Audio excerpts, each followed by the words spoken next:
From the national headquarters of RT America in our nation's capital.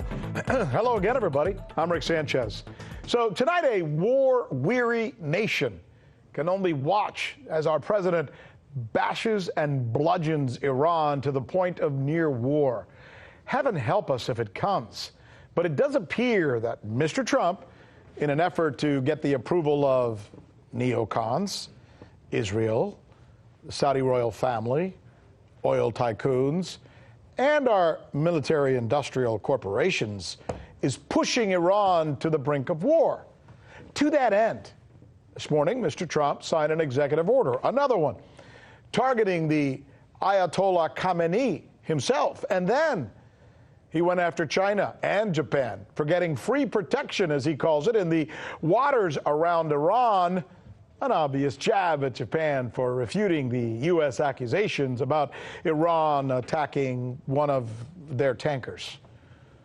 Americans right now have very little appetite for war. Very little appetite for war. But you know what else they don't have? Americans right now have no voice.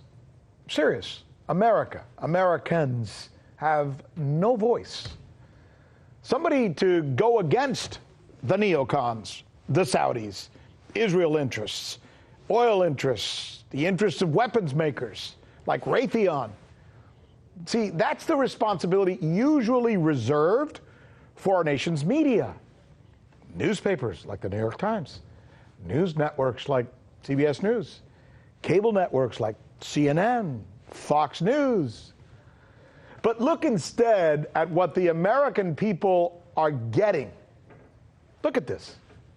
This is now just a video game, and I think that's good news. We're now in a time where it doesn't matter how large your population is, because the population is no longer expendable in war. It's now about the machines that you have. Drones are now replacing bones. It's a good thing, he says. War, yes. Did you hear that? Go ahead, Mr. President. Start a war with Iran. After all, look, it's just a video game. Man. Then there's CBS's morning news. Did you catch this one? Also on the question of war and whether Iran should be punished, their military analyst is a fellow named James Winnefeld. I don't think it was a rogue attack. I think it was premeditated, and I do think it was a great mistake on Iran's part. Premeditated. What Iran is doing is a big mistake, and we ought to go after him. All right, that's his opinion. But here's what you need to know about this gentleman, former Admiral James Winnefeld, that CBS forgot to tell us. He serves on the board of directors of Omni Air International, SciTech Defense Materials, and wait for it, there's more, Raytheon Defense Contractors. He's on the board of directors of Raytheon. So when he says Iran bad and Americans believe him, after all, who's not going to believe a former admiral? My God, right? This guy's credible, supposed to be, right? And then the president buys into his argument and goes ahead to attack Iran. Guess who makes money? Guess who makes money? Raytheon and its board of directors, which includes CBS News' military analyst, James Winnefeld. You see how this works? We thought you should know. This is the news with Rick Sanchez, where we believe it's time to do news again.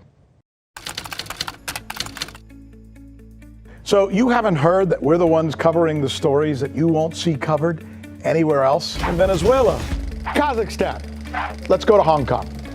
And the media reaction to that has been crickets. How about the way we cover those stories?